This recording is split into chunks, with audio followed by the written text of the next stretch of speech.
was because I actually heard in the past you've talked about your experiences in working on film, and I think in one point you had said that because of your wrestling background, some of the, I guess the producer, somebody on the set had asked, would you be interested in choreographing a fight scene for one of the films you were working on?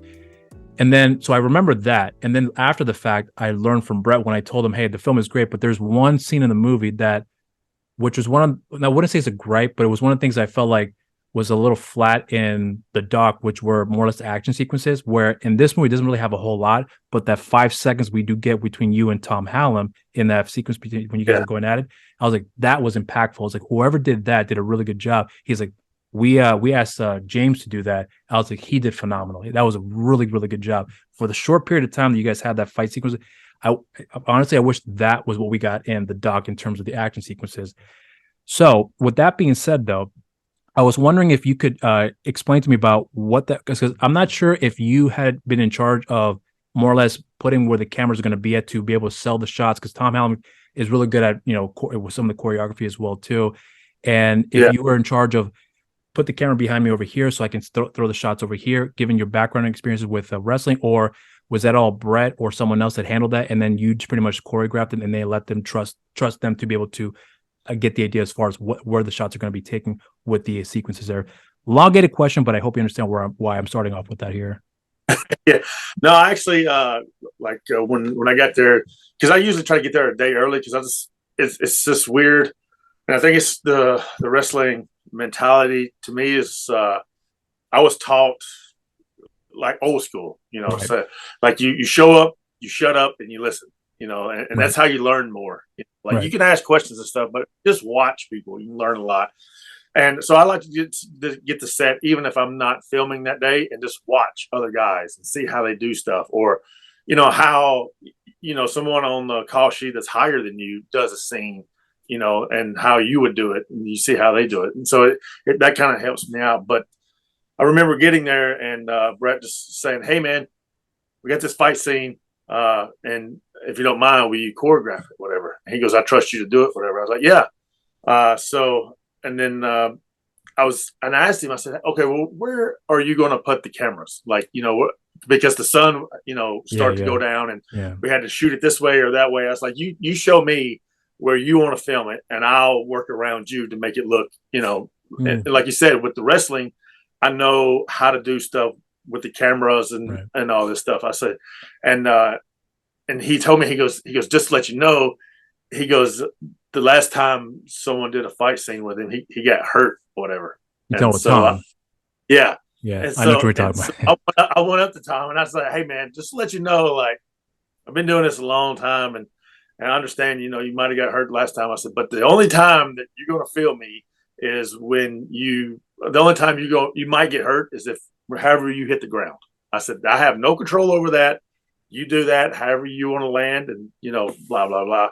Right. And so I was kind of showing him the best ways to kind of land, on the hard ground, because we didn't have, mats or anything, crash pads. And so Brett just, and I told him, I said, "Well, look, when we come there," I said, I told him, because there was a part where he was supposed to headbutt me, in like from behind or whatever, and I always don't like that, because especially if the guy's not trained, he don't know how to throw his head back, so he just might smash my face, Right. And I said, "How about we do it where, like he's standing there and he's kicking up dirt, like with his foot as he's saying something, and then I put him down on his knees, and then he reaches and grabs the dirt and just throws it behind him, and it kind of blinds me or whatever." I haven't seen the scene yet, so I don't know what was all. It turned out pretty good, yeah. And I said, "Just throw the dirt the way it blinds me, then we can kind of do the fight scene and stuff like that." He's like, "Oh, that's a great idea." And I remember the first time he did it, and thank God it missed me. He was kicking around and grabbed a big piece, and this rock just went right by my head. I was like, "Oh God!" Yeah, I mean, he was just Tom was amazed. He's just like, "Man," he goes, even Brett, he's like, "That looked like you beat the shit out of him," and and that's like, well, that's what I'm trained to do, and that's what I love about being able to do, and like I said, I'm learning the acting stuff and how, deliver lines properly and all this stuff. But, a lot of people also hire me because I can do my own, fights and stuff like that, and they don't have to hire a stunt double, and go into editing and all that stuff.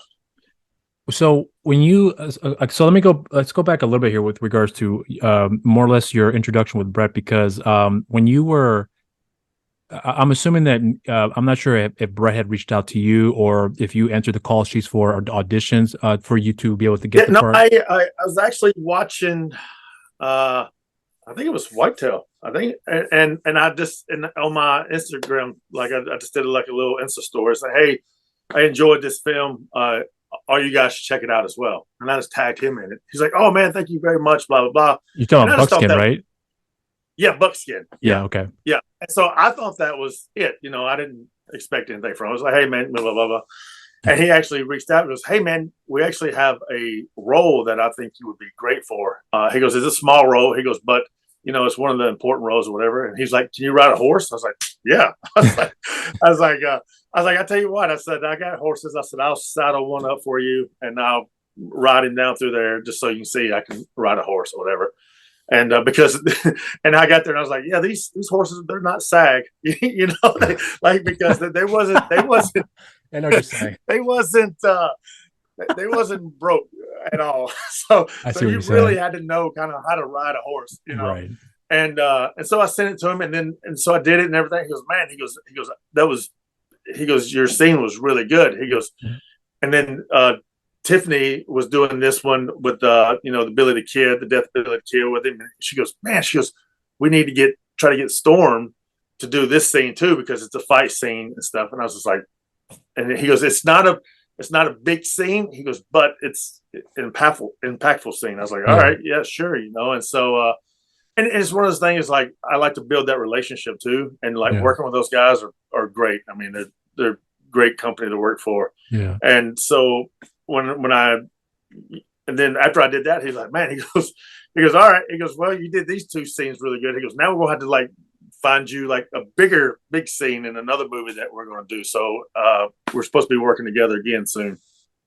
So here's what I was curious about with you with regards to, because you've done acting before. Obviously, with wrestling, there's a lot of that. But what I'm curious about with you is when it comes to the preparation, because you talked about how you like to show up early to kind of more or less get the feel for what the environment's going to be, what's going to be happening along the way, and of course some things obviously may change up completely, which obviously you're accustomed to considering your background. But when you go on set, are you confident with yourself, knowing that you're going to be able to do the job, what's necessary, because of considering the hectic career that you've had with your pro wrestling here, but to have that translated onto to go into the acting field in this capacity where you're more or less kind of in a more controlled environment, if you will. So do you still get a little nervous having to adjust to that because of the differences in the approach of the I guess the best way I could describe it, of the art, if you will. So is it a little bit of nerves with you, or do you have the utmost confidence that because what you're capable of doing here, that you'll be able to succeed in this field, considering how hard you've worked and other areas that that you'll be able to approach it the same way without any sort of second guessing, if you will?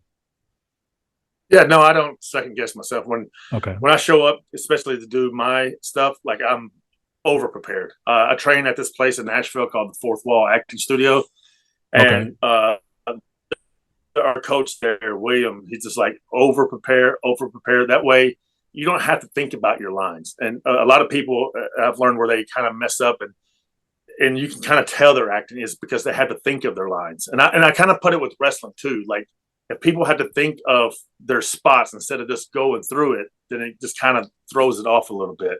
But if you're comfortable with delivering your lines and knowing your lines to a T, like, I have nothing to worry about. And what I love about acting is that the transition to acting from pro wrestling is it still gives me that adrenaline rush, and I still get to be in front of a camera, Right. and deliver the lines and stuff. And like, I do get nervous before, they say, action. But as soon as they say action, it's just like me going through the curtain. Like, it all goes away and I got a job to do. What's actually the biggest thing that you learned about yourself once you started doing acting, especially as things slowly start progressing from you? You get one job, because a lot of it, I think of you in the past, you said before that a lot of the relationships you've developed in more or less the film industry is really the relationships you've developed, knowing one person that leads to another, and then kind of leads to various other opportunities. But when you started doing that for yourself, understanding your personality, and then understanding how you approach things in pro wrestling. But when you go through acting, what's the one thing you'd notice that maybe you've learned in this field that you didn't necessarily pick up in pro wrestling that has helped you adapt or become better at whatever it is you may want to follow through, that acting has more or less given you the ability to expand on your arsenal, if you will? Well, the one thing that I learned, especially coming from pro wrestling, is into acting, is I had to dummy it down. Like with wrestling, you're this over the top character, and you got to be loud for the people in the very back. Like Oh, you're I always see. using your hands and doing gestures, to get the crowd going and stuff. Whereas in acting, you don't. Like you have a mic on you, and you just, you don't have to be loud. And that was the hardest thing for me to do is to learn how just to dummy it down. And my acting coach told me, he goes, I want you to say, like, I'm going to kill you in wrestling terms. And I was just like, I'm going to kill you, Yeah, yeah. He's like, all right, now say it like this, acting way. I'm going to kill you. He goes, to me, you're more frightening being that big and being like saying it like that than you are like just in your face. I was like, all right. So that kind of really helped me out a lot. Do you think though that when as you start to when you started looking into getting to acting, was there any concern for you at any point that you more or less would probably be typecast considering the way you look, your background, that some Oh yeah. people would say, Yeah. oh, you're a big guy, we want you in a horror movie, or we want you to be more or less like the killer, if you will, or the bad guy, if you will, because I Right. mean, Or bodyguard or a right, bouncer. right. But was it a little concerned about that in the beginning, or you prepared to deal with, these are probably going to be the roles I'm going to be getting, but through my training, I'm looking to get better, so that way I'm not only getting these type of roles. Because honestly, with Yeah. B-22, because I saw one other film, and forgive me, the name escapes. I think it was I think it was called Reenactment, if I recall correctly, Oh where yeah. it's meant to be a horror film, but when I look at that movie, it's very obvious why they had cast you for the part. But when I see, for example, like the doc, and then the Killing Ability Kid, especially the doc, because I think the doc, at least at this point for me personally, is almost I would, because I haven't seen all the other stuff you've done here that could come across here. But as far as that film's concerned, there's actually little subtle moments that I think that made me realize, at least at that point, I was like, hey, he's actually a really good actor. Where Tom Zimbrod, the doc in his case, was holding you down, getting the better of you, and the way that you react to Yeah. him under those little moments there, where you pretty much have to go belly up at that point. Just those little subtle details. I remember I noticed that, where I thought, okay, so if he can do that, but imagine him doing it in a much larger scale in terms of his acting, where he has a more prominent role. There's probably a lot more that we can see that he can pull off here, considering with what we got a little taste of in that film. And then, of course, with the Killing Ability Kid, not so much of that. It's more just exposition and your reaction to the scenario. Right. That's more or less is the general terms there. But when you start to see, when you're going through that, you have that experience, and then do you feel that I'm getting better because, in this case, Brett's giving you an opportunity to try something different that normally most people would not even give you, wouldn't start giving you as of yet, because, just because you're a wrestler, because he's worked with wrestlers, and, Shawn Michaels, he's worked with before, and gave him Yeah. a dramatic role, which he was amazing in 90 feet. Copper Bill, with Dustin, he was great in that movie Yeah. too. And he was not a wrestler, or it wasn't a wrestling type of character in that film. And also clearly he's given, you know, pro wrestlers an opportunity to try something completely different outside of their comfort zone. So, but when you're going through that for yourself, at least up to this point, you feel a little more comfortable, more confident with yourself as you start progressing from there. Yeah, and I think that's has to do with my acting coach as well, because Okay. he when I went there and I was doing scenes, it was funny because a lot of the girls in the class wanted to do scenes with me that involved physicality, because they felt like they got passed up on some roles because they can't do their own stunts as well. So they know Oh, I'm I not going to see. hurt them. So in acting class, I would do like these scenes with these girls where I'd beat them up and all this stuff. And so now my instructor, he's basically like, look, you got the big scary guy down pat. You can do that like in your sleep. And so now he has me basically sitting still. And because as a wrestler, I'm always used to moving and using my hands to kind of tell a story.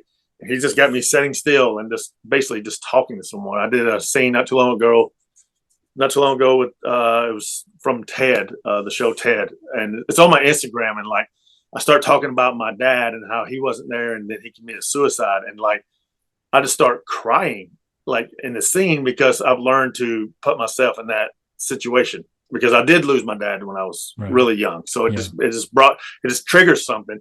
And I looked and like my acting coach was crying. People like that was other there, they was crying. They were like, he was like, where in the hell did that come from? I'm like, well, I can't do that, you know, but I never get a chance to do that because, like you said, I get typecast as the bad guy, or, you know, and like I want to get cast as the big teddy bear guy, you know, but you know, right now I'm taking baby steps, you know, as I say. And I will say this, someone who transitioned from wrestling to movies, who's done really well for himself. He gave me some advice. He said, if you want to be taken serious as an actor, you have to stop wrestling, because when you're on set, you're just going to be known as the wrestler. You're not going to be taken serious as an actor. So that's why I've tried to push away from, especially mainstream wrestling. Like I've tried to just, you know, even when I go to set, I don't tell people I'm a wrestler, but there's usually always somebody on set that knows who I am. I'm like, oh, damn it. So explain to me about, because this is kind of, well, it's gonna be a two-parter question, but I'm gonna start with this one first because, you know, when you start to, you're getting offers for roles that obviously more or less you were expecting, right? And then you accept, I would say some of them, because I don't know how all the offers are coming through, but you accept some of them, knowing that, okay, so in order for me to get my feet wet, I'm going to just start off here and then eventually graduate, so long as you stay consistent with it. But when you start to get to a point where, in this case, like let's say with a doc, where, you know, there is some physicality in that part, but it's a much more grounded part in terms of like how you're playing a character who is vulnerable despite your size, but someone small and you has gotten the upper hand, where you're showing the kinks in the armor, if you will. But when you start going through that for yourself, do you start to question, not question, but do you start to think to yourself that, you know what, because I know I can pull this off, I'm going to start saying no more to the general offers I would be getting, where I know that maybe I'm not going to be getting a good set of offers for a while? Because, I mean, that's what happened with Matthew McConaughey, where he was getting offered romantic comedy leads, and because he was doing them for like years, then he stopped, and he said the role stopped coming, but he had to work even harder to get more or less the dramatic roles, which eventually he did get through Dallas Buyers Club, and then won an Oscar, and all of a sudden he's the guy for everything you want him to be in. So, but understand there's a potential dry spell where you may not get any roles at all offered to you because you're expecting to be playing the tough guy, the scary guy, whatever the case may be. Are you preparing for yourself for that as well too, or do you trust that eventually it'll work itself out, knowing that the amount of work you're going to put in there, someone will eventually catch something you've done and say, you know, I thought you were great in this little part that you had, and we want to cast you for a much bigger part? Or is this a day-by-day scenario for you where you're slowly having to figure out what's going to work out depending on the circumstances?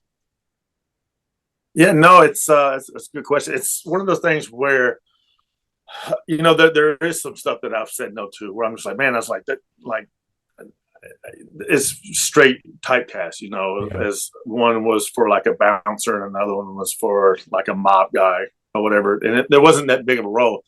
And it wasn't even a speaking role. And that's one of the things I look for now. Is like, I want to have speaking parts, you know, if not, then I'm not doing it anymore, you know? And because I still have to build that reel up. And I was actually up for this really big movie that was supposed to start filming in March. And it came down to me and this other guy, and the other guy actually had a bigger name in acting. So they went with him. They hadn't went with him yet. They just gave him an offer. So maybe he won't take it and I'll get it. But it was one of the things. And I actually talked to the director, and he told me, he goes, I actually loved like the stuff, because I showed clips from the doc on the reel or whatever, on my reel. And he goes, that Western stuff, he goes, that was great. Yeah. He goes, I really like that stuff. And I was like, yeah, it's like, you know, if I'm given the chance, like I'm very directable.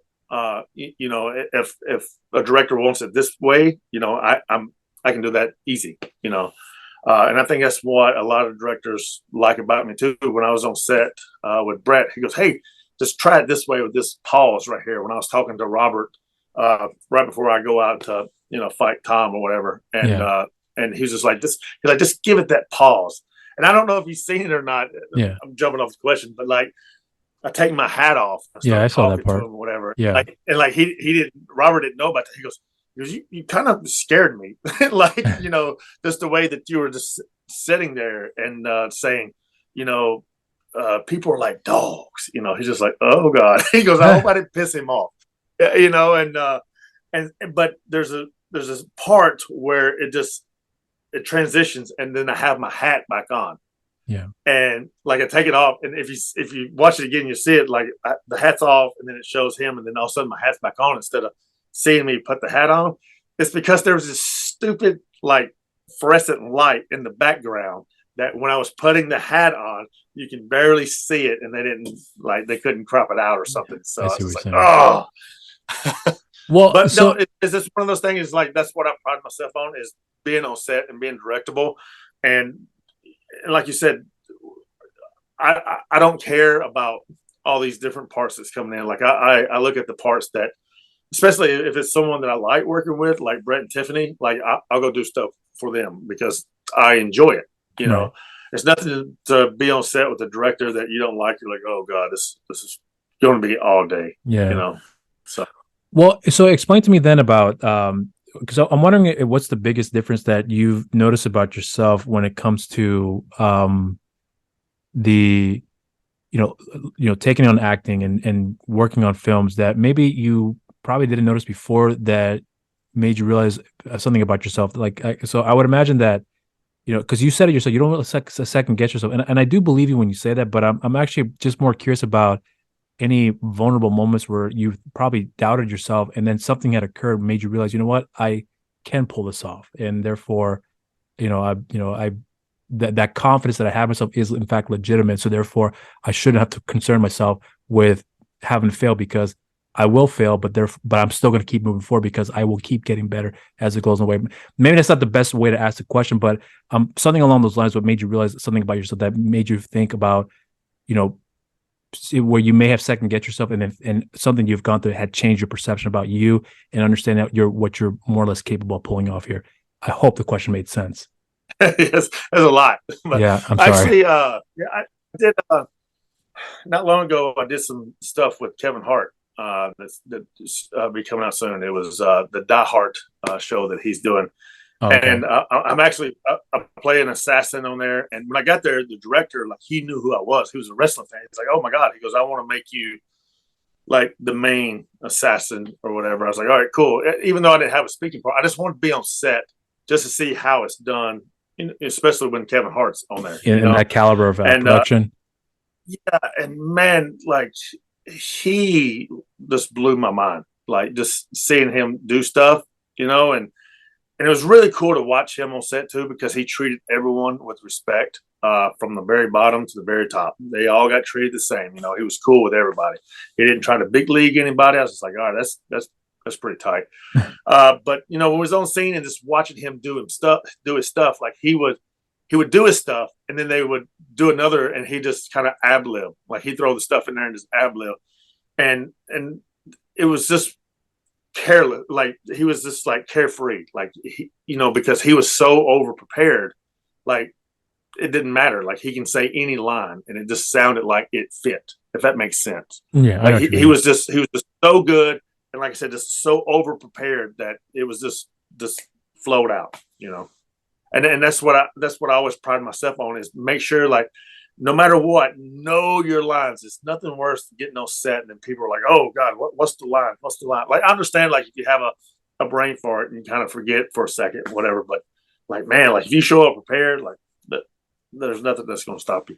Do you think you're good at improvising, like, lines? If someone, if a director tells an actor, by the way, don't say what I've written, make something, say something completely improvised, but we're not going to tell James about it. And I want to see how, because, right, maybe it requires for a genuine reaction from you.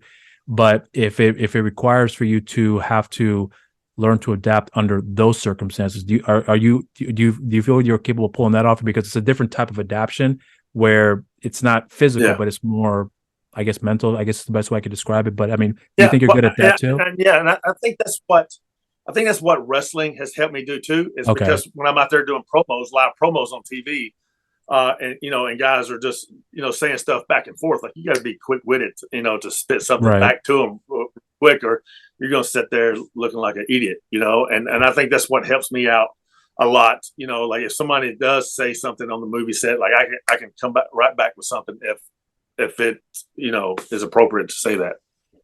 What's one of the biggest concerns you have when it came to walking into this field? Because again, we talked about before about you're going to be more or less typecast in the very beginning. But did you have any other concerns about starting the acting game and thinking to yourself either if it'll work out or if it doesn't work out, then I have something else to fall back on? Any concerns like that you've had along the way? What made you consider about what the potential possibilities may be if something like this does not work out despite your best efforts? Yeah, it was. Man, it was tricky. Like when I was starting out, it's like no one ever said it to me, but I could just feel it. It's like, oh, here's another wrestler wanting to be an actor or whatever. It's just like, oh my god. Mhm. But now that I'm taking the baby steps and I'm doing it, and slowly climbing the ladder, it's just crazy because so many people are like, hey man, can you get me on the set? Blah. I'm like, no, like I'm putting in the work. Like I'm up all hours doing auditions and taking acting class. Like I always hate people who are like, oh, I act. I'm like, nothing against you, but you're just a background person. Like you're nothing. There's always a spot for the background people, but that's not me. I don't want to be a background person. And that's why I'm taking the acting class, to make sure that I'm in the forefront. And because this is something that I do want to do. I don't want to just stand back there. I want to be the main guy in the movie.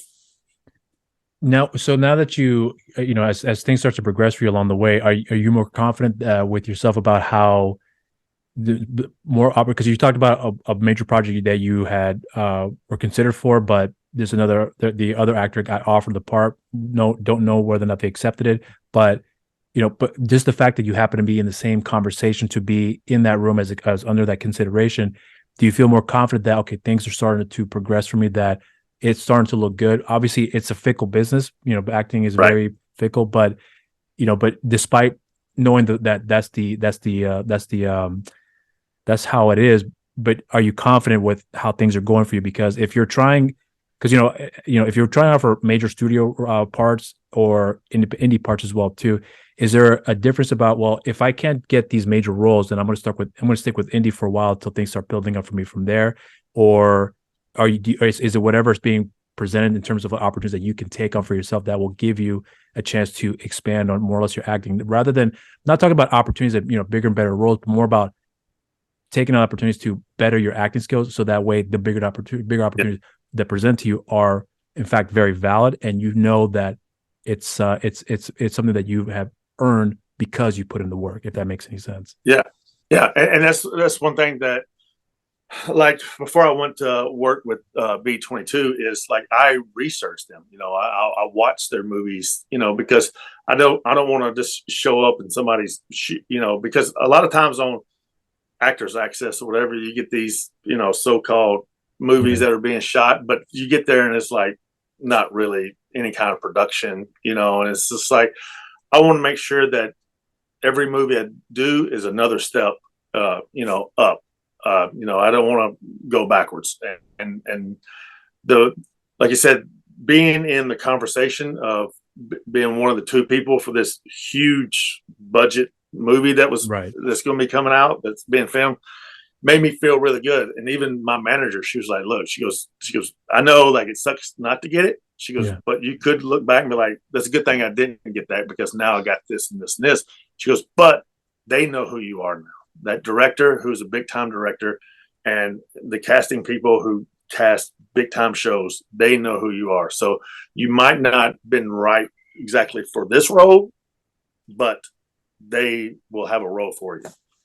And so just being in that conversation, like you said, is a huge plus. And it wasn't like the big giant scary guy. It was a very dramatic character as well. So Do you so because with the business, there's a unless you're a high caliber actor like Leonardo DiCaprio, Brad Pitt, who are offered parts, they never audition for parts anymore. right. They're at that echelon. But when you start to go into the motions here, I'm sure that as many offers you're getting for the typecasting, and you would also get you go to a number of auditions that you're being rejected for the part. So when you start going through that for yourself, experiencing that in that capacity, did that kind of mess with you a little bit, or were you mentally prepared to deal with the rejection that would come with that, understanding that's just part of the process? Oh yeah, to me, like, it's part of the process. Okay. All they're doing is saying no. It's not like they or whipping my ass or anything. There's like, you're not right for this. Hey, that's fine. I'm not everybody's cup of tea. That's how I look at it. So, and I'll just keep pushing because there is a role out there for me to do. And understand that maybe there's a reason why I didn't do this. And I was supposed to start filming a movie. I don't know, it was like 2 weeks ago or something, but I actually did not do that because I auditioned for this movie that ultimately I didn't wind up getting.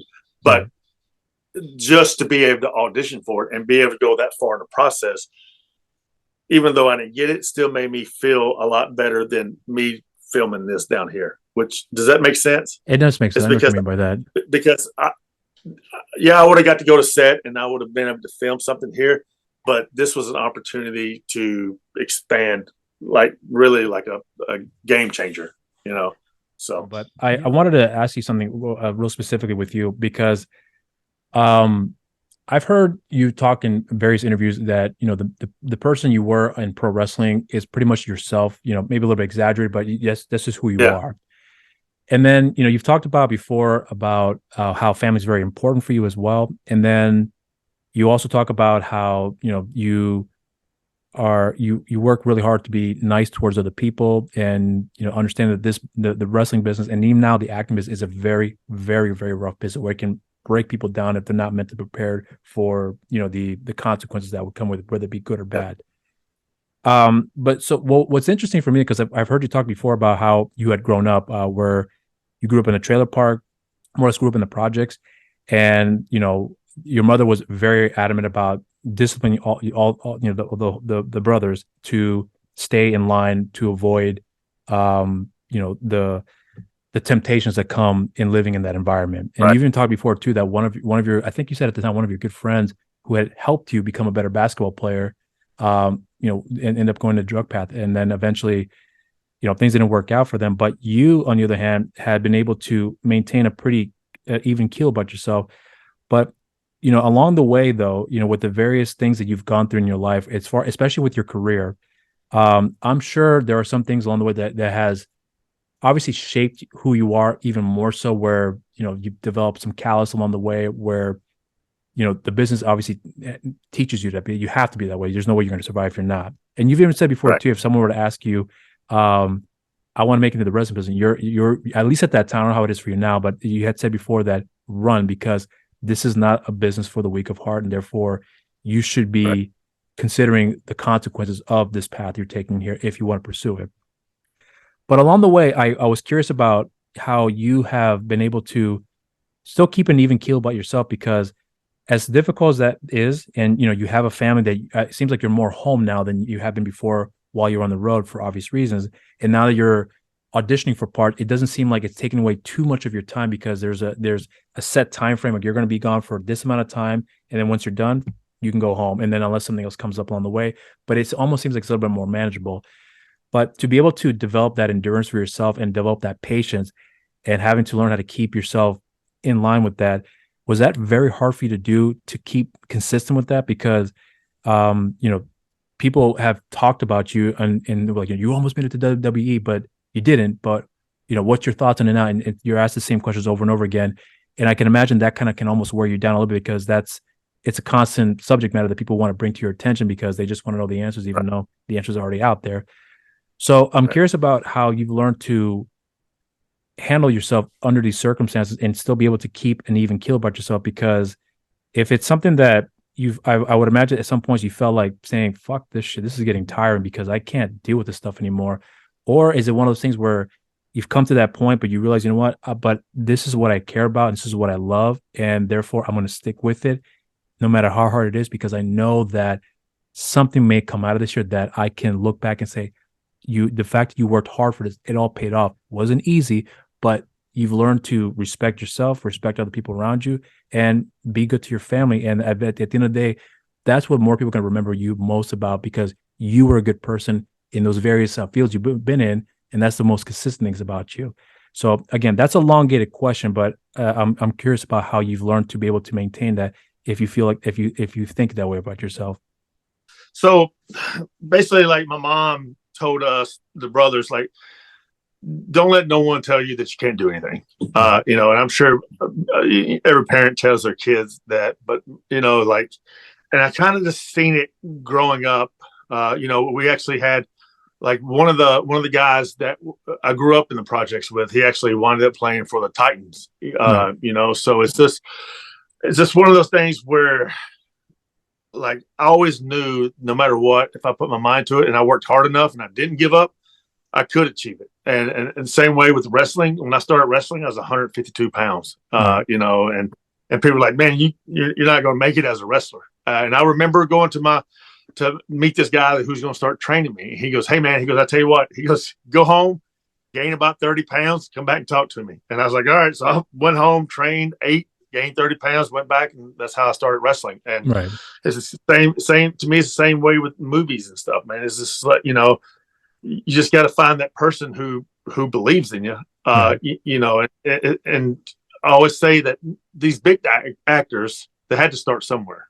Right. Someone had to take a chance on them. And to me, it's just that thing is where I just keep pushing, and sooner or later, I will find that director, and the studio who will take a chance on me.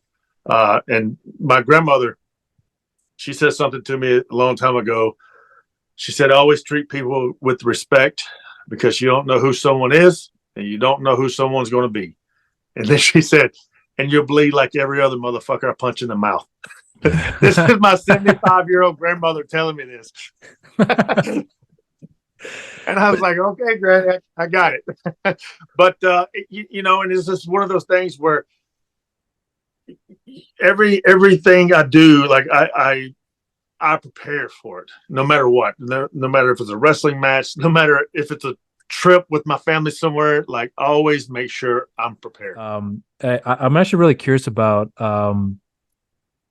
so, because I've asked this question rather recently with somebody here that I've had on my show, that they've gone through the filmmaking process themselves, and they've understood the hard work that goes into it. They understand the some things may not work out, and you have to be quick on the spot to make something work and to come out of it here.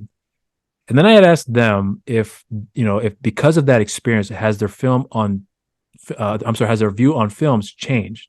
So, for example, like if they look at a movie they thought was awful, and then they realize, after they've gone through the experience of making a movie, that, now that I know how hard it is, because I've been through that, the film that I thought was god awful, I'm not gonna be so hard on it, because even though I don't like the movie, but I understand the hard work that goes behind it. So that's my question to you. I'm wondering if that something has changed for you along the way because of that experience, where you look at something before you thought this movie is fucking shit. Now I understand the hard work that went to that, so not so much to me now. Yeah, because I don't think a lot of people understand, like, even to get like a 10-second clip of something, like they're probably there 2-3 hours trying to film that, and that's what completely changed for me, because with wrestling, it's one take, live TV, and you're done. You better get it right. Whereas with the film and acting, you're shooting it from all different angles, and then you can try different ways of saying your dialogue along the way as well, because I've seen that watching with Kevin Hart, is he didn't do the same tone every time that they were shooting this one angle of him saying something. Like he would always change it up the way he would say it, and that way he would give the editors and the directors different stuff to go off of, and a couple of sets I've been to where the actor just says the same line the same way every time. It's just like, and that's what I've learned too, is change it up to give them something, something different, because something that you might think is silly might actually work there in that movie. And I've gained a lot more respect for actors and stuff, because it's long days on set, and a lot of people, one of the Killing Ability Kid that I did with Brett, Tom was out taking down this fire pit that he built. I don't know. It took him like 2 hours to build. He had to run this big gas line with a propane tank it was a nice scene, but you had to put the wood around it to make it look like it was a old fire, and everybody got done and they just left. And so Tom is out there. This is like 2:00 in the morning trying to take this down. I'm like, hey man, let me help you. He's like, oh no, you don't have to help. I was like, yeah, man, like I'm not going to leave you out here by yourself. And me and him just sat out there and BS'd, and we actually became really good friends just because of that. And Brett was like, you didn't have to do that. I was like, man, I'm not going to leave him out there at 2:00 in the morning. He's like, well, that's his job. I was like, I don't care. Like, like he gets done. It's just one of those. It's just one of those things, But I mean, when you look at films now for yourself, moving forward, or I mean, have you gone back and look at a movie that maybe you've despised and thought, you know what, that was too hard on it? No, I mean, I can't really. I can't really say that there's anything that really sticks out to me or whatever. But I did hear that they're trying to remake Goonies, and that's going to piss me off if they do. I heard about that. I don't know if it's going to be true though, because I think that's a Donner production too, if I recall correctly. I think they're pretty good about controlling their IP, if I recall correctly. But then I could be wrong on that. All right. Well, so here's what I wanted to get back with you on here with the Killing Ability Kid. This movie to me, I said to you before that I thought was better than, and I thought The Doc was a great film. I really did enjoy that movie. But the Killing Ability Kid to me was a film that, because I'm not sure if you've spoken with Brett before, but we discussed before on the show that he didn't grow up watching Westerns, but yet it turns out that some of his better films turn out to be Westerns, The Doc, Buckskin, Killing Ability Kid. And then, I still think that 90 Feet from Home is more or less his best film, but then you have The Rodeo Thief as well, too, that is somewhat of a Western, not really, but it's more of a rodeo film, if you want to call it that. But the point I'm getting is that there's something about that particular film for me personally that in a lot of ways has changed how, with the sedative period films that I've seen with B-22, this one to me, it's going to sound really cliche for me to say, but is almost a game changer where when people, who have enjoyed Brett's films before with the various other stuff I mentioned here, and they check out this movie, I think this will be the film that people will probably look at and say, this is actually a lot better than we anticipate. And therefore I think there's a lot more that we could be getting from this guy when it comes to either the Western genre or just any other films in general. So the reason I'm bringing this up here to you is because you had the experience of working with him on the doc, and you read the script and then you done your part. But then when you got the script for The Killing Ability Kid, I'm wondering if you probably experienced that for yourself when you read the script and thought, this is actually better than what I did in the other film, in the doc, that I can probably expect some great things out of this movie. Yeah. And when I read a script, I always try to put myself, and a lot of times you see people when they have a part in the movie, they just read their parts for some reason. I don't understand. To me, I don't understand that. Like, I read the entire script to get the whole feel of the movie, the whole layout, and that way you can kind of put yourself in what the movie is actually about instead of what you just think this one character is and you haven't even read the script, and so when I read the doc, it's like, oh man, this is really cool. And to me, like, Tom did a hell of a job as Doc Holliday in that. Like, it was really good. But then when I get Billy the Kid, The Killing of Billy the Kid, it's like, oh my God, like, this is, I don't want to say it's better, but to me, it just stuck out more than the doc. And actually, Brett even said it himself. He said, when you see Billy the Kid, he goes, it's really good. And he was telling me about the fight scene in it as well too. He goes, dude, the fight scene turned out awesome. He goes, you're going to love it. And I was like, all right, cool. Yeah. I was like, I can't wait to see it, because you never know until you actually see it yourself, Right. Right. and so like I'm really looking forward to it, because I haven't seen it yet either. And but I mean, like you said, just reading it, I just like, man, this is really going to be something that, even though I don't have a giant part in, like I was part of this. What when Oh, you froze on me. Yeah, yeah. I was gonna say that. There you go. I'm froze afraid on me. I'm afraid I didn't actually hear most of what you're saying there, but I think I got the gist of it though, where you were implying about where you read the script and you saw this one stuck out for you more, and that the reaction that Brett has been giving you about the film, how you felt about it, I'm assuming gave you a lot of confidence, and especially when he's talking about the fight sequences, it was, among other like I things said, too. it was the thing where like I said, I don't have like a giant part in the movie, Right. but I knew that I wanted to be part of this movie just reading the script. What's actually one thing that you have learned when it comes to the various productions you work on, that it's consistent, and then so for example, like you work with Brett, you know how he works, and you see that there's a system that they have when it comes to the production. I think one of the one things that I remember him telling me before was that they work typically 10-hour days, because everyone wants to get home, Yeah.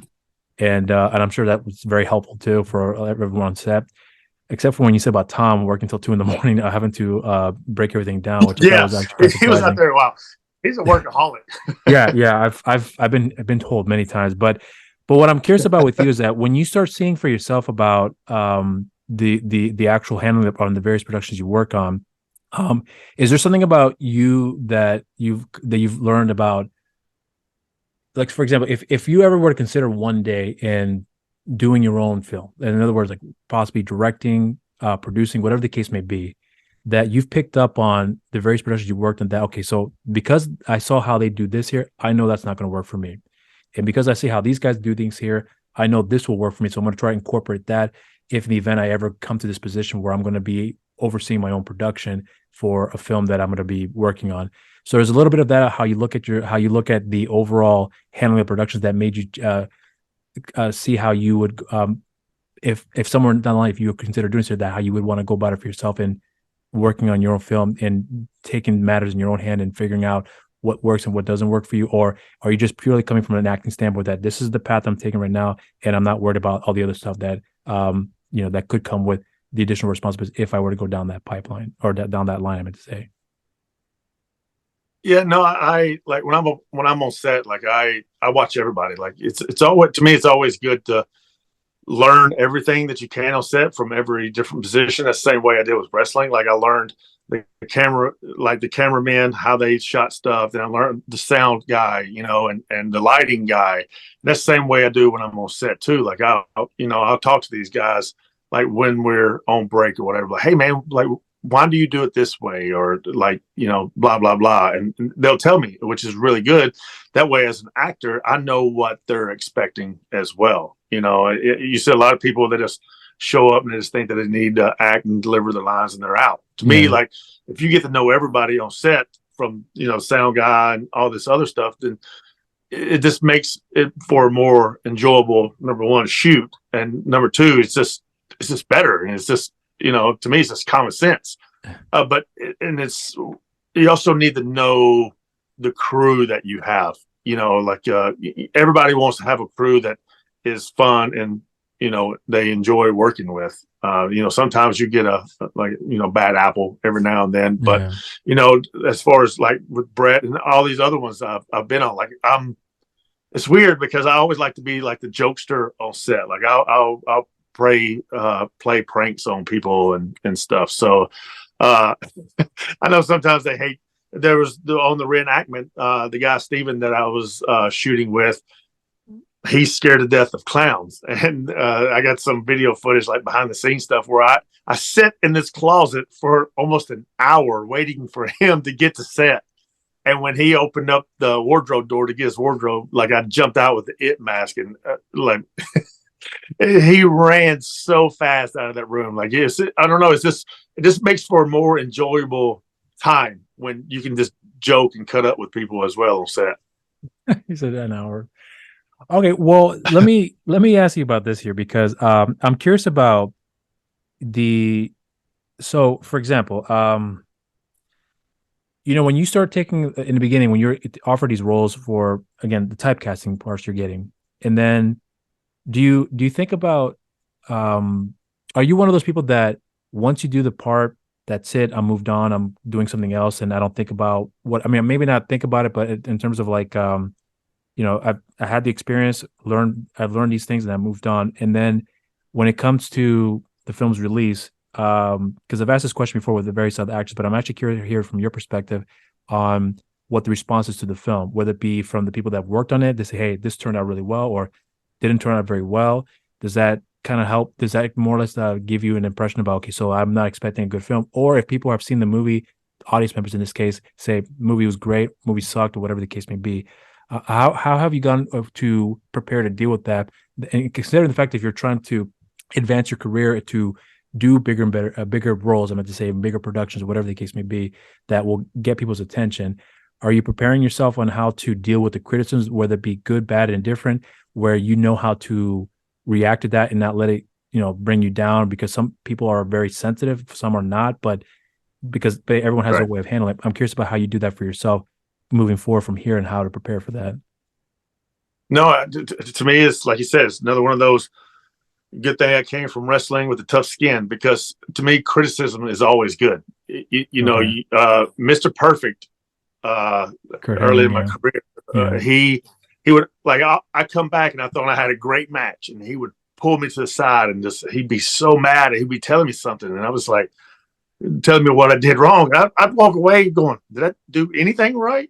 And I was just like, and I actually asked him one day, I said, hey man, I said, you're always telling me like what I'm doing wrong. And it's like, he goes, well, if I tell you what you're doing right, he goes, you don't need to fix that. He goes, you need, and I was just like, gotcha. And that just kind of stuck with me. It's like, if you got people always kissing your ass and it's like, oh man, great job, blah, blah, blah, like that's not going to help you. That's not going to help you move forward. You need to know what you're doing wrong, even if it's something small. Like you need to know that, okay, stop doing that, or do this better. If people are like, oh man, you did this great and great. Okay, well, there has to be something that I did wrong.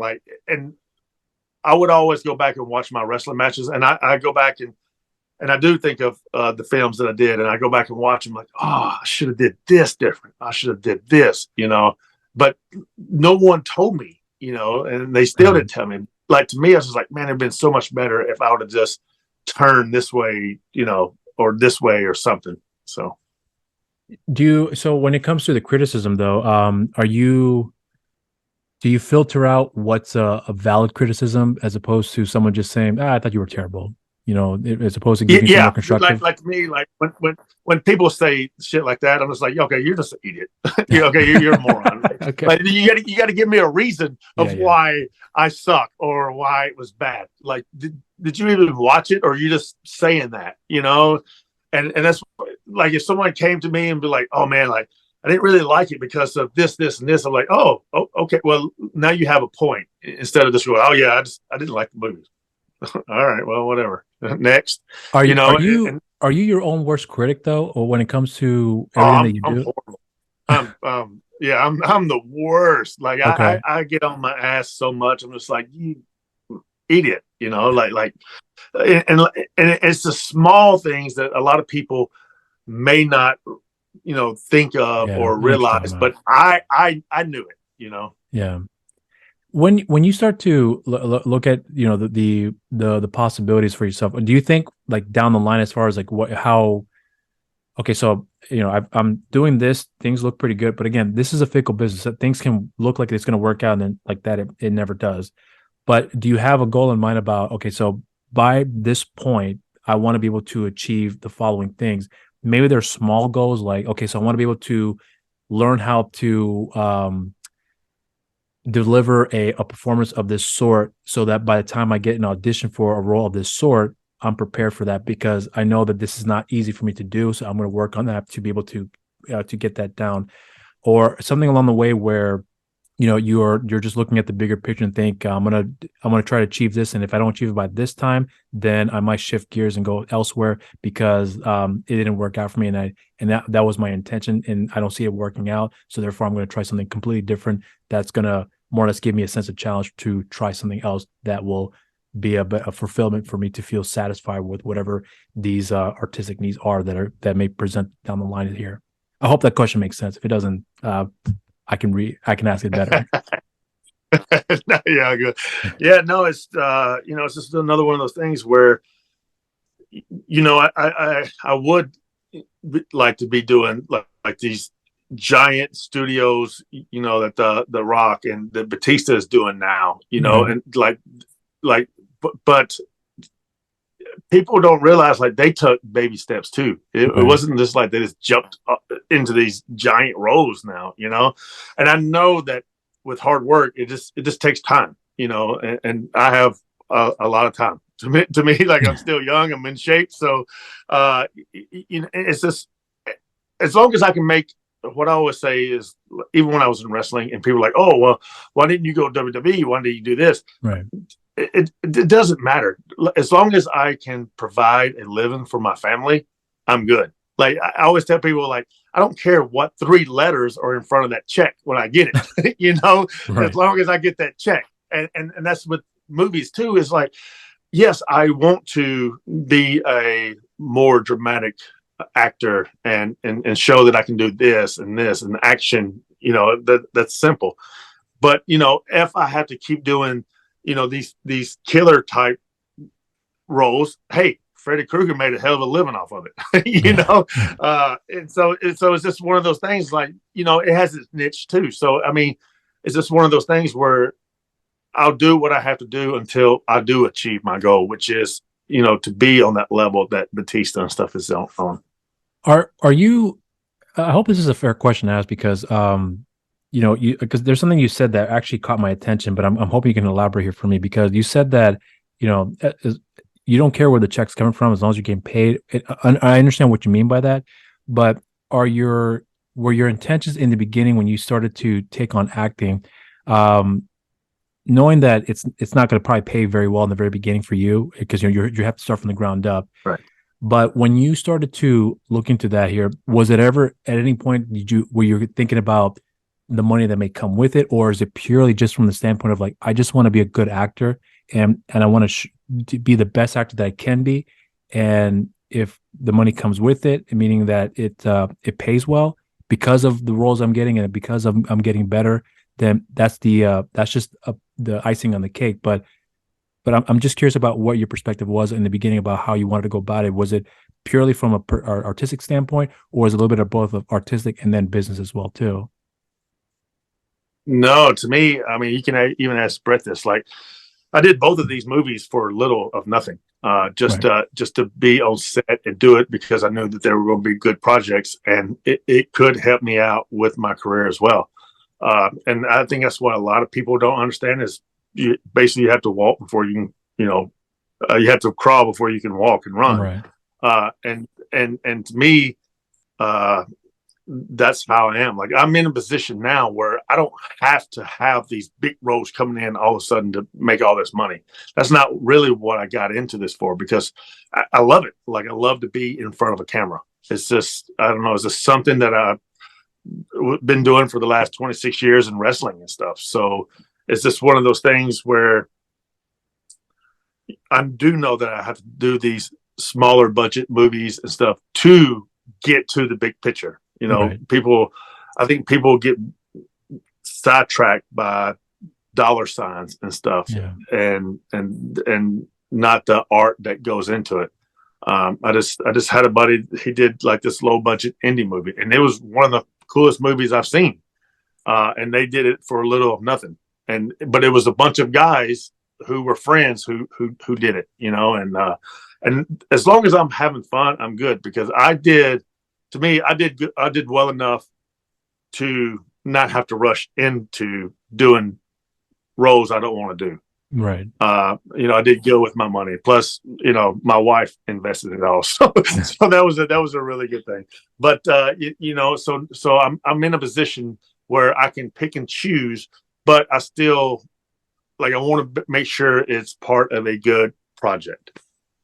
What's one thing that you would never do, acting wise, that apart from the fact that you don't want to be typecast, apart from that, but I'm specifically Right. looking at what's something that that you would never consider doing for whatever the situation may be when it comes to a role that someone may present to you, whether it be for an audition for a movie that you could potentially get the part, or it's a flat out offer. Say, by the way, we want to offer you this part, but this is the things you have to do for the said role. What would be the line in the sand that would make you say, I'm never doing that? Well, it's funny you say that. I actually had an offer came in a couple weeks ago, and it was a good amount of money, but it was Okay. going to be shot in China, and Oh, it was first class and everything. And then they're like, "Well, it's going to be like a 50 Shades of Grey type movie." I was like, "Okay." And they're like, "Well, it's going to show you like having sex with." So I was like, "Yeah, no." it's like okay. uh, it's like y'all got the wrong guy here. They're like, "No, it's not porn or anything like that. It's just it's really sexual." I was like, "Thanks, but no thanks," because to me, like, I don't really want my kids seeing me in that light. Right. I Okay. don't want my daughter who's 17. I don't want her to go to the movies with her friends later on and be like, "Oh God, you can't watch this. That's my dad," or whatever. Right. And like, to me, I just it just leaves a bad taste. And I'm more of a family person, so. So And nothing. like, I don't mind doing movies where I have to cuss and kill people and all this, Right. but go on there and have basically real sex with somebody. I was like, yeah, no, that's not happening. So that's your stopping point. That's a no go for you no matter Yeah, what. like I Okay. just don't. I just, especially with my kids, and I don't feel like it's really fair to my wife as well. Right. So Okay. Well, even what though my about wife is like, "How much money did she pay you?" well, so what would be the one thing that I mean, so under these circumstances for you right now, if I'm not asking for the ideal scenario, but I guess what I'm really leaning towards is if you would consider what would be considered a really good challenging part for you that will, because like for example, like Daniel Day-Lewis is notorious for his method acting, where he's on in character Yeah, virtually the entire, so even pre-production as well too, if I recall correctly, where he's invested a lot of time and there's a reason for that why it works for him, and that typically wipes him out, and he doesn't do a project for like 5-6 years, and then the next one comes up and then he's right back in the horse again. But my question to you is more along the lines with that, where what would be if you were given an opportunity to try something that could push you to your limits, what do you think that part would be for you that would give you that would help you push that and be able to expand on your arsenal and be able to really showcase what you can pull off here up to this point right now? my like to me, like, my ideal kind of role that I wish I could get is, have you seen Legends of the Fall? Oh yeah, with Brad Pitt, yeah, and The Anthony Yeah, with Anthony Hopkins, yeah, yeah. yeah, with Anthony Hopkins. Like, it would be the with Brad Pitt, like when he played Tristan in that role. Like, he just showed to me, he just showed like all kind of different emotions throughout the whole film. He showed the loving side of him, then he showed the Right. crazy side of him, then he showed the caring side of him. And then the protector. It's like, to me, like, that's basically everything kind of just wrapped in one film. Okay, so when you think about that for yourself, does that get you a little nervous too? That if that opportunity would arise, that I could, I'm not saying you're not prepared to do it, but understand the responsibility, the weight that you'll be carrying on your shoulder. Does that get a little overwhelming at times if you think about, if I can do that, but what are going to be the effects after the fact? Because the reason I'm bringing this up is because I had talked to another actor by the name of Kyle Henry, where he had talked about the role that he had played in the movie called Out of Exile, where he had lost weight for the part, started smoking again because he had quit smoking, and the character was always on the edge. And then even after he had finished shooting the film, even to this day, he said that I still repeat some of those lines because it's so embedded into me that I still carry some of that left over. I mean, it seems like it's slowly kind of to go away, but that's the consequence of that. But dealing with, something of that sort, because, every person is different. Daniel Day-Lewis takes a long time for all that stuff to rub off. Do you think about that potential consequence of that, like how that would have an effect on you to the point where you might have a hard time slightly be able to separate yourself from that? Because if it's ingrained into you, are you comfortable with that? Yeah, oh yeah, because the movie that I was up for, whatever, I was going to be gone for 9 weeks. So like, Okay. so I was going to, it was going to take almost 9 weeks to film, and I talked with my wife and stuff to make sure that she has somebody to take the trash out for her, but, to do all the honey to do stuff while I'm here, cut the grass and everything. But, and she was like, oh yeah, she goes, no, this is a really good opportunity if you get it, blah, blah, blah. And to me, it's one of those things, go back to wrestling. It's like, I was one of the guys who was able to, once the show's over with, that's it. I'm no longer James Storm, the wrestler anymore. Right. Like now I'm family man, and I was able to, to be able to separate my wrestling life from my personal life. And that's Right. what I can do now. But that's because the wrestling character that you're portraying, that's very similar to you though. But if you're having to play someone that's completely opposite of yourself in some degree, like I said, with Kyle Henry, he played someone that's not like him, and he's still carrying some of that left over into him. But I mean, with that type of some of the leftovers, if you will, like, because it seems like some actors have a hard time really breaking away from that, and it takes a while for them to do it. And I never understood the depths of that until I listened to Daniel Day-Lewis, where he talked about, it took me a long time to get rid of my New York accent for when I played Bill the Butcher in New York, in Gangs of New York. And I don't know how long it took for him, but it took him a while. And then the next film he had done, which I think was There Will Be Blood, and then having to put on that accent, the old Western type of a California accent, it took a long time for him to get rid of that accent. But it seems like he's gotten accustomed to more or less decompressing from that, because he's been able to develop the skill, which took a long time to do that. But I never really understood the depths until I heard him talk about it. And then I forgot about it until I heard Kyle Henry talk about it, because there's something about the acting game that I am not familiar with at all, which is how much investment you have to get into the character. And some actors are really good about, when I'm on the camera, I can get into the part. Once it's done, I'm not the method actor who stays in character, but you can clearly see that they're still having some of the leftovers they have to kind of wash off. Like I talked to Louis Mandela before, where he gained weight for a part. He's like, I'm never doing that again. But I understood why he did it for the character, at least from my perception. So there are choices a lot of actors make that will still linger on with them, that could have a long-term effect, whether it be good or bad. And that's the part of acting that I am slowly starting to become more aware of, that I think a lot of people may not be aware of, that I'm assuming that you are starting to become more aware of, that you realize, okay, if I want this role of this sort, this caliber, what's going to be the long-term effect that will have effect on me? That's what I'm trying to refer to. I hope I didn't repeat myself again. I completely understand, because the role I was up for, like I even told my wife, like I was going to basically go away in my camper for a week before I had to go start filming, just to kind of get into the mindset of what this character would have to do and what he's going to be capable of doing and stuff. And she thought it was kind of weird. She's like, wait, what? Yeah. I was just like, I just want to go and just be by myself. And I just want to try to live like this character for a week before I have to go to set and start filming. But to me, I know once it's wrapped and that's it, that I'm able to cut it off. Okay. And, okay. And I can come back home and I can be dad. I'm not going to be, John Joe the killer, So right.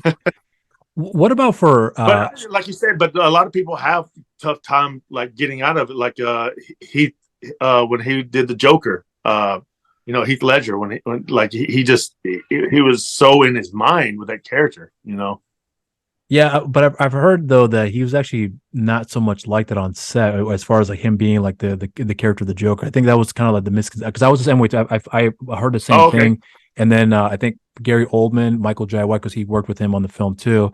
They were like, no, he was actually the polar opposite. When he was working on the scene, he was very much on point. Once he was done, he was talking with his Australian accent, joking around, not being the Joker. But again, that's the polar opposite we've heard about Jared Leto, where he was constantly the Joker all the way through the production of this, from what I understand. Yeah. But what the one thing I was going to ask you about here too, because you being a Southern man and from Tennessee specifically, I'm curious if at any point when you started getting into acting, if you ever thought about, I want to be able to try a different accent, because that part is probably going to be most challenging for me, because Matthew McConaughey is obviously very Southern actors maintain their accent, right. But there's others who've lost it and then they're able to put it back on without a problem. But considering you have a very strong Southern accent, Tennessee specifically, was that ever consideration you thought for yourself? Well, you thought, you know what, maybe I want to try to see if I can water down the accent, so I see if I can try something else different, because the way your brain is wired, I would imagine that's how you're going to be able to articulate your thoughts and your emotions, because you're not thinking about how you're going to speak, other than maybe like dropping the tone here and there, whatever the case may be. But to completely change the accent altogether, I feel like Southerners have the hardest time having to change it, unless you're putting on a different Southern accent, which may not be too difficult for them to pull off here. But for yourself, have you thought about that, about potentially pulling that off? Yeah, well, it's funny you said it, because when I had the callback with the director and two of the producers on this movie, the first, when I sent the audition in, they asked me if I could lose my Southern accent, and I was like, okay, yeah, sure. So I did another take of it, sent it to them, and they loved it. They're like, can you do it even more? So before I actually got on the callback with the director and two producers, I was on a Zoom call with a dialect coach for 2 hours before I jumped on here. So I completely lost my Southern accent completely. And he was just like, don't drop your jaw down. He says, Southerners always like, he's like, just keep it still. He goes, and you'll notice a huge difference when you do that. And I did. They were like, we can't even tell. So but if I try to do, like, just off the top of my head, if I always try to do some like accent or whatever, it always comes off as like a redneck Chinese person. I don't know why. It just does. It's like Southern China. Oh my God, that's funny. Well, but is it hard for you to do that? I mean, when you first started trying it, was it very difficult for you to do it, or was it somewhat easy to be able to pull it off? Because you said you talked to the dialect coach for 2 hours, and I'm assuming between that time, my jaw was hurting because I had to keep it. I had to keep it lined, and I was just like, oh my God, like it's jaw muscles I never used. It's just like trying to keep it straight. He was like, basically smile and talk, but without smiling. He goes, because that would look weird. He goes, so just try to keep your mouth straight instead of dropping your jaw down, and that, and it worked. I did. Do you think if given the opportunity, so are you? Do you feel good? You felt that you've done it well enough to the point where, if required, you can do it for a full day on set, where you don't have to unwire from that and be able to just pull it off and then be able to put it on command, if you will? Or is it something you have to really work hard on to get to that point to be able to maintain it for a lengthy period of time? Oh yeah, I would have to work hard on it, but I think once I got to set, it would be easier for me, because being around my family and everybody else here in Tennessee, it just naturally happens. But once I get to set and I start getting into character, I know how he needs to talk, and that's and the guy was like, oh well, we'll have a dialect coach here with to work with you as well too. I was just like, oh great. Well, didn't get it. But is that exciting for you though? Because you talk about acting, how you want to try different things, but that form of challenge for you, was that something you ever considered before you got into acting, or is it something that came along the way as you started getting into acting? Yeah, it was definitely something. As I keep progressing and moving up the food chain, so to say, right? It's like I know that I will have to learn how to get rid of my Southern accent, unless I'm like a Matthew McConaughey, who basically has the same. He talks the same in every movie, So That'd be my goal. So, So when you think about it now for yourself, this is obviously this is a very new, exciting endeavor here for you. Does it is the fire? Do you have like a reignitement as far as an excitement is concerned, or is it just more of like, I've done this and I know I'm able to move on to other things and I can do well, obviously with hard work, but because I guess the question I'm trying to ask is that, you know, is trying new challenges for you, is that exciting for you, or is it more in the terms of like, I've done this and therefore I'm going to try this here now and I want to see if I can succeed. And I'm sure there might be some levels of excitement when it comes to the various opportunities that may present itself, but I guess I think I'm asking a convoluted question, but I hope you understand where I'm coming from. Is exciting for you to try these new things here, or is it just another day in the office for you? I think that's what I'm really trying to ask for you. yeah, no, it's really exciting for me, and that's what I said. It kind of fills that void that wrestling left. That excitement, that adrenaline rush. Right. And I always tell people, like, to me, it's a lot scarier to be on set at a film where there's only 4 or 5 people around instead of 5 to 10,000 people around and you're running around in your underwear. Like, I don't know what it is, just that it's just a setting. And like I said, before the director yells, action, like I get that feeling, the same feeling, like right before I got to go out of that curtain to wrestle in front of all these people. It's just that excitement. Man, this is awesome. I can't believe that I'm getting to do this. And that's what I always look for in the different roles and parts that that I'm choosing as well. Is like, I just want to go and have fun, but I want it to be challenging. Like, I don't want that's what I don't want to say don't like about being the killer or whatever, because to me that's easy. I want something that's challenging me. I'm gonna, because I hope you don't mind me doing this here, but I'm gonna actually give you your flowers or something, because um the one thing I do like to do is I like to take my time with someone that I could connect with here. I've shared this story before about the various people that I talk to. If I can find something that I can connect with outside of the respective work, then I'm pretty confident saying that we're gonna have a pretty good conversation. At least I hope Yeah. that's the goal in mind. Um, but when I came across the various interviews you've done in the past, even Brett had talked very highly of you as well too. We talked about the killing of Billy the Kid. I mean, I shared my excitement with him. Like, this movie is really, really good. I was very surprised, honestly. I still get surprised to this day. I don't take it for granted that if a director reaches out and say, hey, by the way, here's a film, and I'm like, you're giving me an opportunity to see something, not to not to make himself feel special. It's not that I'm pointing at, but it's just, it feels good that here's something in, we want to hear your thoughts.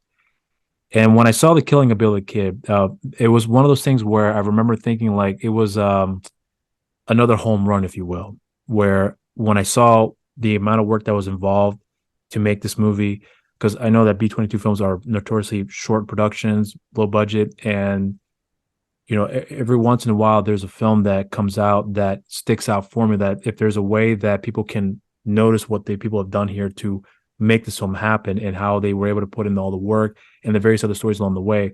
I'm a very big proponent for the smaller details that most people tend to overlook. And when I heard about your involvement with the film, as far as like the choreography of the fight scene, and then you having to share the story about how you've gone about and preparing for that and learning to, you've asked Brett, where are you going to put the camera? So now I know how to sell the shot and I know how to execute the shot. And that preparation has certainly helped out because it panned out really well in the scene. And I really do mean that. But when I've listened to you talk, the most consistent thing that I get from you personally is that you seem to have, and I was mentioning before too about how you have a pretty even keel about yourself. But it's nice to see how collected you are, where it seems like you don't let the distractions take the best of you, if you will. And the reason I'm giving you flowers for that is because from what I had seen, what you've delivered so far in this case, the doc, and also the killing of Billy the Kid, there was a part of me that saw the a one little snippet of like a very grounded performance in this case with the doc where you showed vulnerability, where in this case you being the bigger stronger man, the smaller man took the best of you, or and took, got the best of you.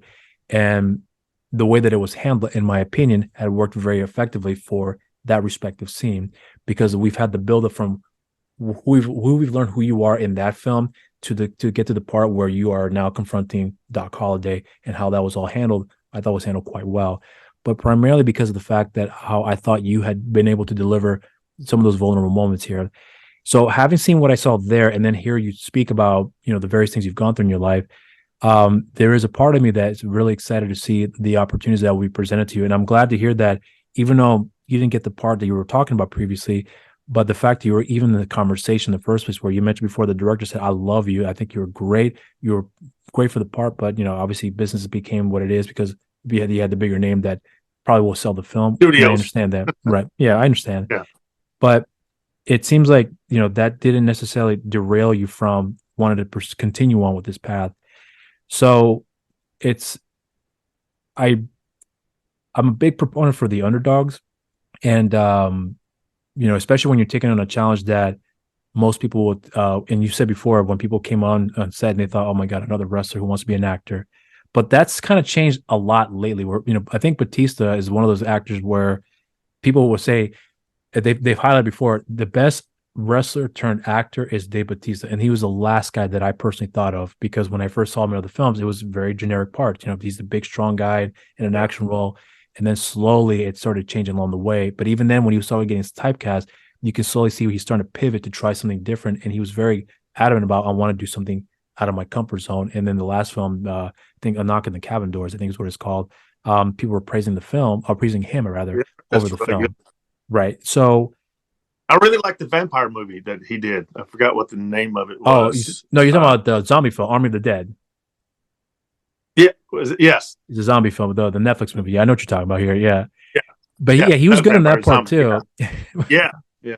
But what I'm trying to point is that because I've been able to see those little insights of you, of what you've been able to share, um, it gives me a lot of anticipation about how you've been able to discuss about your approach with this overall field, how you want to be able to excel in it, but not for the fame and glory, but rather for the craft. And if the money comes with it, that's great. But you mentioned before, you're focusing on the craft, not so much the money.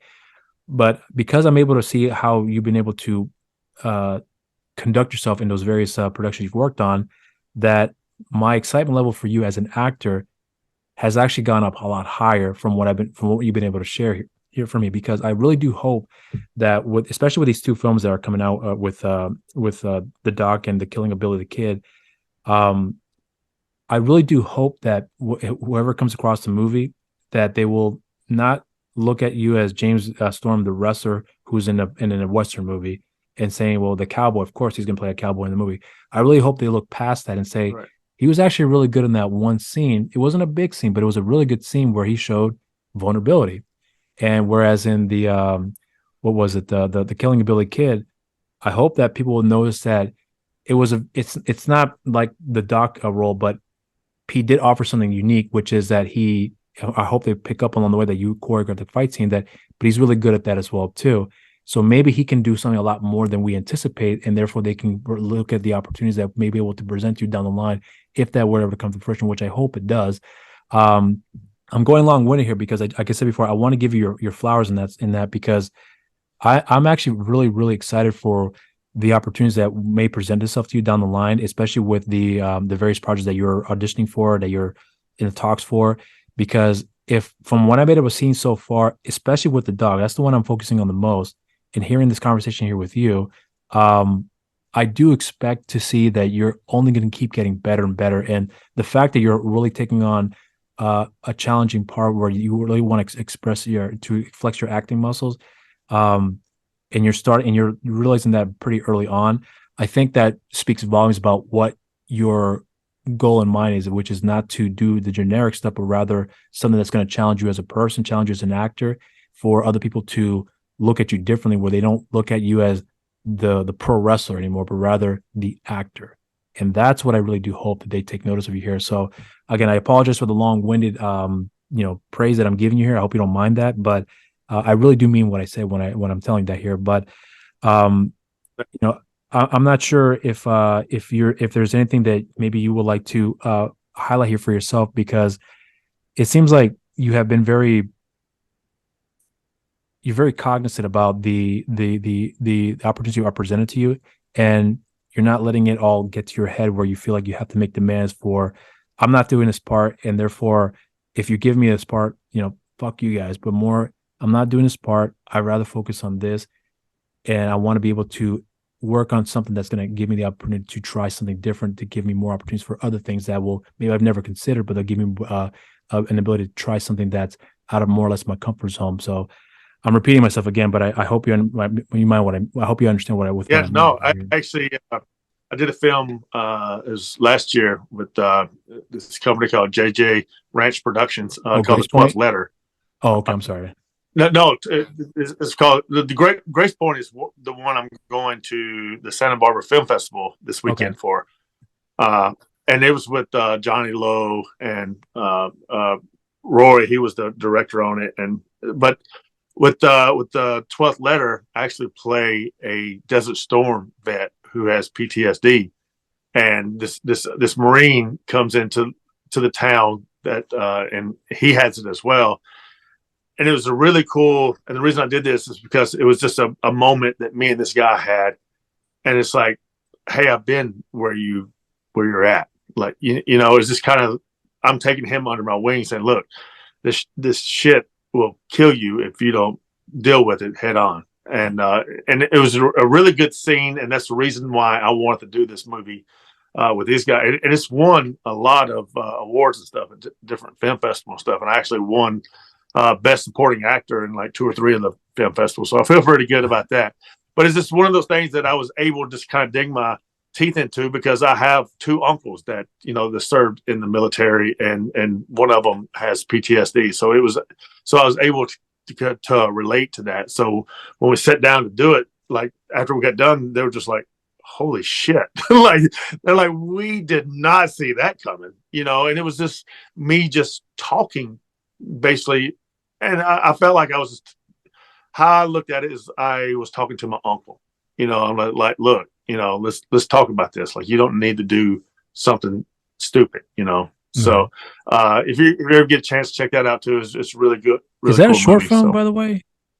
Yeah, it's a short film Okay, called I think I 12th saw that Letter. on your IMDb page here. I couldn't find that movie. Yeah, and I think pretty soon I think they're going to start shooting the full feature of it. So Oh, the okay. full Is length that movie. are So you going to be in that film as well too, or is that? yeah, Okay, great. well, I better be. I was one of the main characters, but hey, you never know. Right, true.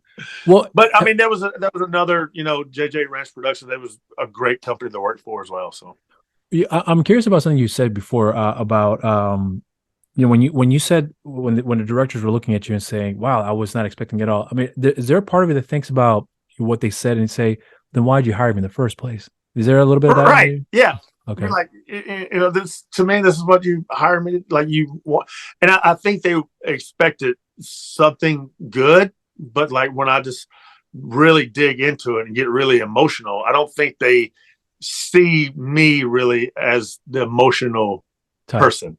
Right. Yeah, right. And when I sit there and I start getting emotional, I was telling the guy like, "Look, man, we got this," and they're just like, "Man, that was good." So I wanted to also say about that part you were talking about there. When you were first offered the part, I'm not sure if you had auditioned for it or if it was something that was presented to you, but when you heard veteran, did they give you details about what the part was about, or did you say it's about a veteran who has PTSD? And did you think I'm listening, or is it one of those things where if it's a veteran, does that mean you want to be a war hero that's going to be more or less kind of like a very general role that may not have much substance to right. it? Yeah, no, it was when they presented it to me, they was telling me about it, and they and like I said, it was something that kind of hit home because I have 2 uncles that served as well, so I can Right. kind of relate to it. And it was basically to bring awareness to all the suicide rate to the veterans. I think they said it's like 22 vets die every minute or hour or something from suicide, which is insane. So this and one of the directors on it is a former Marine too. So like I wanted to make sure that I got the dialogue right when, because if you don't speak like military speak, like they they'll let you know quick, So I wanted to make sure that I had all that dialect down right, and I wanted to do it justice, like I would call my uncle and I would talk to him, and so, and he was just like, he's like, you gotta realize, like, maybe not the guy you're talking to, but if there was a guy that had the PTSD that you're talking to, this guy sat there while bombs were going off around him. So you have to realize, like, this guy's fragile, So was that one of the more challenging roles you've taken on up to that point, where like you really realized when you did that, when did you, and you got the reaction from the directors, and did you, was there a part of it that thought, okay, I can do this here. I know I can do this now because I've been able to, invest, and I've been able to, articulate the emotions, the words, the body language, and therefore I realized that I can be a really good actor. Was there a little bit of that when once you had finished that and realized that for yourself?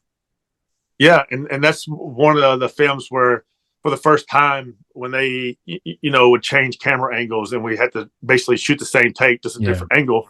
When I would change it up, and there was, I'm drinking like this fruity girly drink in the scene or whatever, and she goes to take it, and I pull the fruit out of it and I eat it or whatever, and he goes, "That is awesome." He goes, I'm going to use that take because I didn't do it the other takes, but it just seemed natural for me to do that for some reason. I don't know why. And it made like the girl who served me laugh, and it just made for a better scene. Interesting. So when you think about that role, though, so is there a part of you that thinks about? So in this case, with this film, you said it was 12 letters. Is that right? The 12th letter, yeah. 12th letter. Okay. Is there a part of you that thinks about, if once if this movie becomes available for the public to see, I'm hoping that this will be the film that will showcase what I'm really capable of pulling off because of what I've been able to accomplish in delivering the performance here? Or is it one of those things where you think to yourself, it's I've done my part, I've moved on, and if I'm not expecting anything out of it at all. So I'm wondering what your perception is about expectations, to either not having expectations for what project you've worked on that you hope will probably give you an opportunity to be able to give you more chances to try other things. Yeah, no, this is definitely one of the parts where the movies where I got to express and show that I can be a more dramatic actor instead of fighting and stuff. I'm just basically just sitting there at the bar, just talking to this guy. And as far as what can every movie I'm in, I hope it does very well. Right. More better than what everybody expects it to do. But but once I don't want to say I'm done with it once I'm done, but like once I do get done, I kind of just, okay, now it's time for me to move to something else. Until it's time for me to come back around and start promoting it. To do stuff. But as soon as I get done, okay, now I gotta focus on the next project. So this is a question for you, because I've asked this question before with various other people, but I'm because you've done this before on more than one occasion. But doing promotion in this field for films, or maybe even with television too, because you've done this before with pro wrestling, and you are asked the same question over and over again, but having to do that in this case, let's say when you work on a project that will require for you to promote a film, and you more or less are going to be expecting to be asked the same questions over and over again. Because of your experience with pro wrestling, of going through the motions, if you will, of having the same questions asked of you, is that something that because you're preparing for yourself in the event that, okay, so I'm promoting a movie, these set of journalists, hosts, whoever, they're probably not going to know a lot of the things that most people would know about me. How I'm going to prepare for having to build the endurance and the callous to not let it wear me down or annoy me or whatever the case may be. I'm curious how you're going about preparing yourself for something in that capacity. I really just take it question by question, but I always try to throw something in there different for every interview. Right. Because like you said, if I know I got to do XYZ interview with these three people, more likely they're going to ask almost the same exact questions Right. for the same movie or whatever. But I always try to throw something different in, a sound bite for each different person that I got to interview with. I was really excited to speak with you because this was the first time for me personally that I've got to speak with somebody who's done pro wrestling and actually transitioned to acting. Because I've always wanted to talk to somebody in the field where they try one industry and try another industry. And I've seen we've seen various wrestlers who have taken on the acting path, and not all of them have become very successful. And because it's a very difficult path to take, it's not as easy. I think a lot of people tend to think, well, you've done acting and wrestling, therefore it should be good. It's not always the case. No. But I do think that when I've heard the various things you've said before, like I mentioned before about in this conversation, that how you go about and conduct yourself, a part of me is really happy to see on how things are going for you and how you've been able to conduct yourself. And I know I'm repeating myself again, but it makes me really excited to see what you're going to be doing moving forward here, because after hearing your anticipation, hearing your preparation, honestly, I hope this doesn't sound like I'm trying to like put these massive expectations, but I expect nothing but greatness out of that, because if from what I've been able to hear you share with me about what you're investing to this craft and be able to get better with it, I honestly think it's only a matter of time before someone says, we got to give James Power a shot to try this role. And then maybe that role would be the one that would get people to look at you and say, James Power, the wrestler, from that to James Power, the actor, as I mentioned before. So there's James certainly. Storm. Sorry? Oh, James Storm. You mean James. James Storm. I'm so sorry. James Storm. I said James Power. I don't know why I said that, but thank you for correcting me. That's going to cost you 2 beers. Well, but that's essentially what I'm trying to give you your flowers here again, because I know it's a very difficult path, that this industry here, and for some reason I always think that the people who stay consistent with that here, and don't take it in the wrong way, but are some of the craziest people that I know, because this is a business that will make you or break you. But if it breaks you, it can break you in ways that will tear your life apart if you let it. Or if you maybe not tear your life apart, but it leaves a bad taste in your mouth that makes you have such disdain for it, because there's a lot of baggage that comes with it that most people may not be aware of here unless you talk to them directly about it. But at the same time, there's also a great satisfaction that comes out of it as well too. And for someone who's been able to do this for a long period of time, because you wrestled for 17 years and then now you're getting to the acting side of it here, it's not say the same business, but more or less the same approach, where it can work out or it may not work out at all, but somehow you're still sticking with it, despite the fact that there's a chance that it really will work out or may not work out at all. And for someone to be able to do this for such a long period of time, there's something about their thought process that makes me wonder, why do it if you know the outcome is not going to be potentially a good one, if knowing how it works for everybody else here. Because I think the fact that you have a brand behind you that people will recognize, maybe that has helped out. I'm not saying that made it easier for you, but I think that's actually a double-edged sword, that it does work for you, but it also works against you at the same time, which is another hurdle you have to overcome. So I'm not sure if there's anything in closing you would like to say about anything you're able to reveal, because by the time this episode gets uploaded here, it'll be around the time when the doc does get released on Zumo for its premiere, I think on March 1st. So anything in particular that you would like to more or less say to have anyone be on the lookout for, or just anything in closing in general to finish off here? No, I'm really not one of those big promoting type guys unless I have a paper in front of me. And because I would say you never know what the future's going to bring. Like you can be going straight to A, and then all of a sudden, XYZ over here just draws you this way. Right. I'm a very positive person. I tell people, do what you want to do. Fuck what the haters say. Right. Plain. All right. Well, I guess on that note, we'll go ahead and close out. But I do want to say thank you again for your time. So for the cameras, I want to say I wish you nothing but success, and I hope that we do get to do this again down the line. And this time around, I won't mess up your name when we converse here. Oh, I actually will quote Blake Shelton, this country singer. He actually said one time that he's not. He said people that don't give a shit, they don't mess up. I was like, oh, okay. That's such a good one. He's like, just go out there and just do it, man. Like, don't give a shit. Just go out there and do it. It's like, all right, sounds good. All right. Well, that's a good one.